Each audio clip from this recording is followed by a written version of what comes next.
was free, when I was covered in stains. The river was clean, when I was losing my way. The river found me, and I can see the river.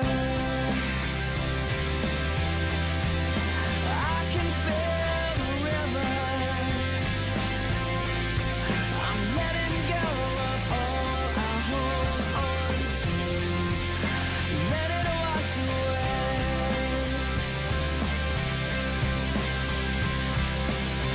When we were broken inside, the river was love. When we were thirsty and dry, you were more than enough. When we were drowning in lies, the river saved us. And I can see the river. I can feel the river. I'm letting go of all I hold on to. Let it wash away. I'm dancing in the river, and I'll be here forever. I'm letting go of everything but you. Carry me away. Carry me away. Carry me away. Carry me away. Carry me away. Carry me away. And I can see the river.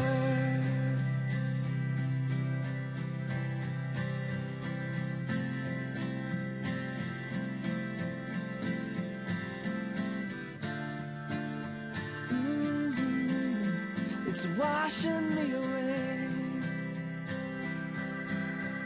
My life is in the river, and I'll be here forever. I'm letting go of all I hold on to.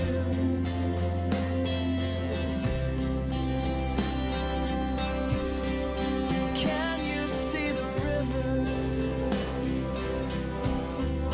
We're standing in the river,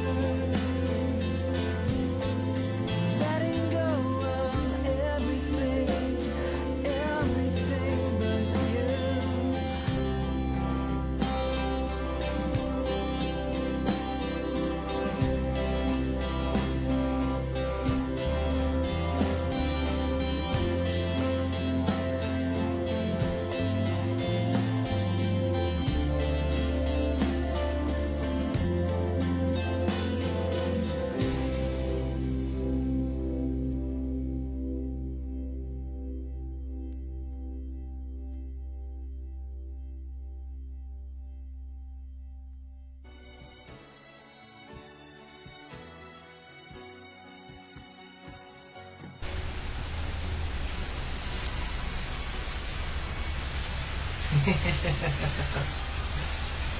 If you can't hear it and you can't see it, it's a little dark today. And the reason why it's a little dark is because it's raining. We finally got our first fall storm. And it's raining here and it's snowing up in the mountains, but down here it's coming down pretty hard. It's kind of nice, you know, you enjoy seeing the rain. Now, I'll admit, if you're not ready for the rain, it's kind of a bummer to be out in the rain, because if you don't have the right clothes, you're going to get all wet. And God does that in our life, is that He prepares us for those times and those seasons that we go through, that there is a time for everything under the sun. There's a time to be born. There's a time to die. There's a time for rejoicing. There's a time to be sad. There's a time for mourning. There's a time for happiness. There's a time for joy, a time for love, a time for death, a time for peace. You see, the people that have this whole idea about only be positive are only looking at part of the scriptures.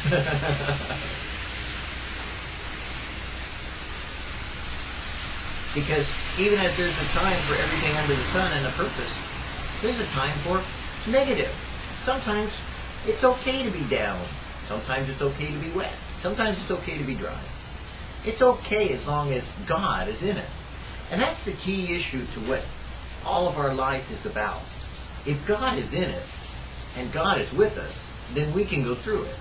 But if we can't find God in it, then we may be someplace that God never intended us to be.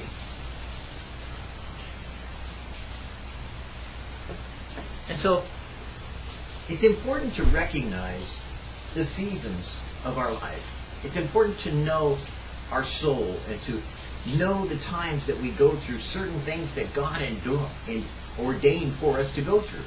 He wanted us to be like baby Christians so that we would grow on the milk of the Word. He wanted us to get an appetite and to develop and to become mature. He wants us to grow up as men and women of God. He wants us to become sages and prophets and pastors and teachers and elders and deacons and all those things that He's ordained in the church and caused to come into order, into place, that He could teach us things that we would learn and need for our life. And you see, rain does that too.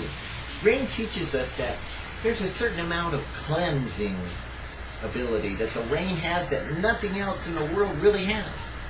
If you looked at a plant that gets some rainwater, you would see how fast that sucker grows, because compared to all the other water that you give it, man, the plant doesn't even have half a chance of becoming as beautiful or as growth potential as it does when the rain falls upon it. The same thing is true when I look at the trees. You know, the trees get washed clean of all the dirt and dust and things that happen to them. It's amazing to me the vibrant colors that come out when the rain has fallen upon God's creation. Oftentimes,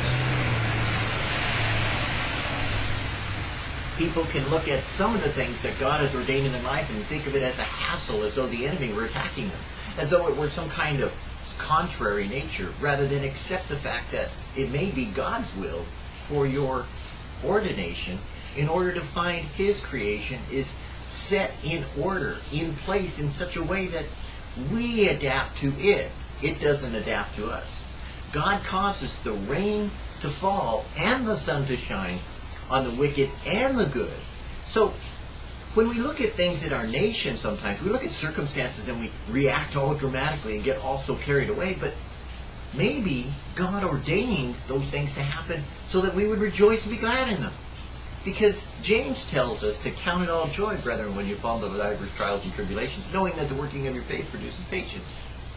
So, there's a purpose for why we go through the things we go through. I know for myself it's kind of like, wow, you know, just had some major setbacks, you know, it's like, oh boy, you know, we have challenges in the ministry and challenges in my personal life as well as my life with my wife. And what are we going to do? Oh, are we going to panic? Of course not. We trust in the Lord.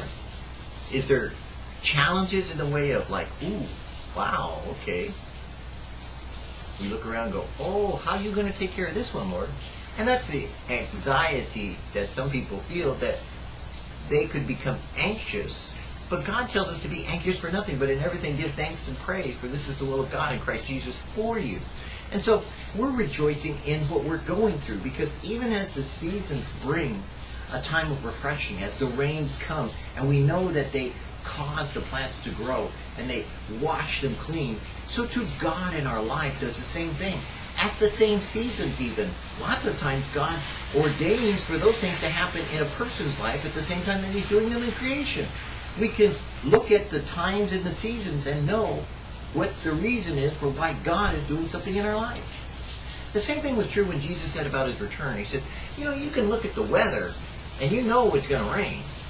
But if you know it's going to rain, how come you don't know when the Son of Man will return? Well, that's a good question. Why don't you know?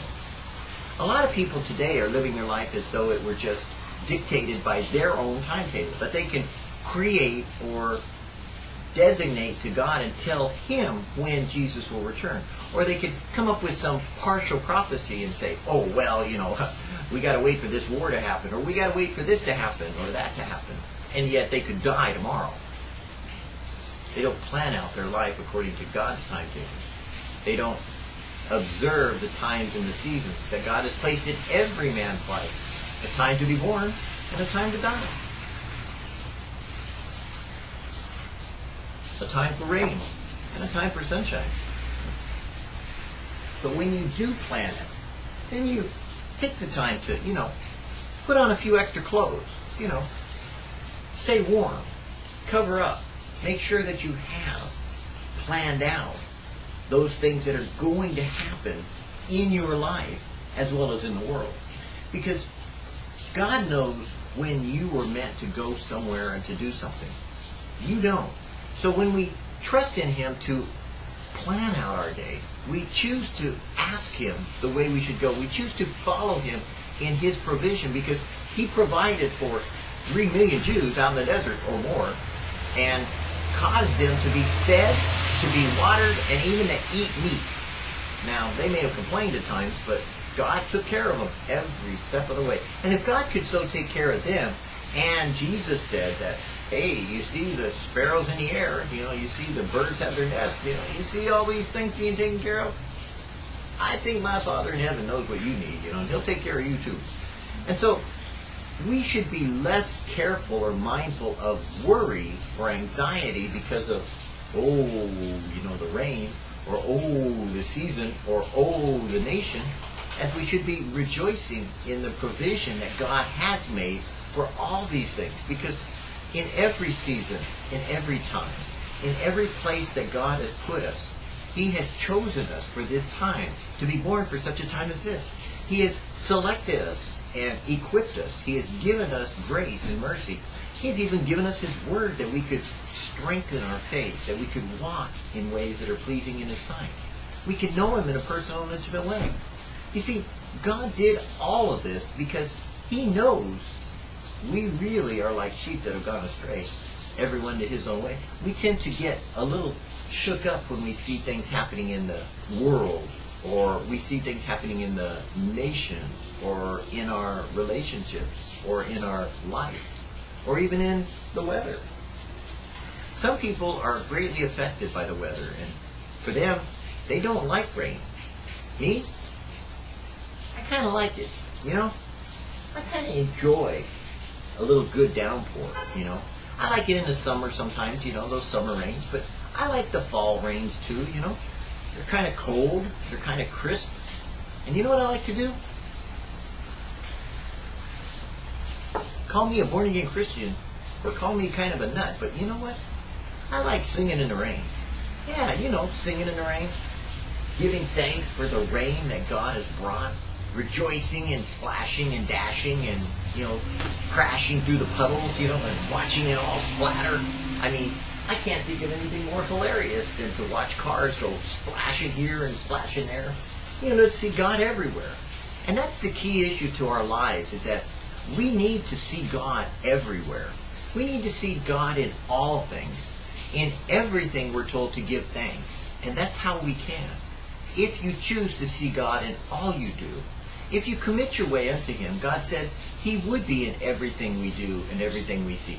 He would whisper in our ear. He would talk and direct us. So when you see the rain, don't think, oh no, but think, oh yeah, check it out.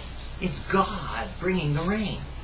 And rejoice in what God has brought to you today, because such is as God has made the seasons. For there's a time to rejoice and a time to be glad, a time for sorrow and a time to be sad. But in all those things, we know that God is behind them all. And we can, even in our sorrow and sadness, even in our depression, be glad, because God is with us. And that's the most important thing to remember. No matter what you do today, no matter what the circumstances are, God is with you.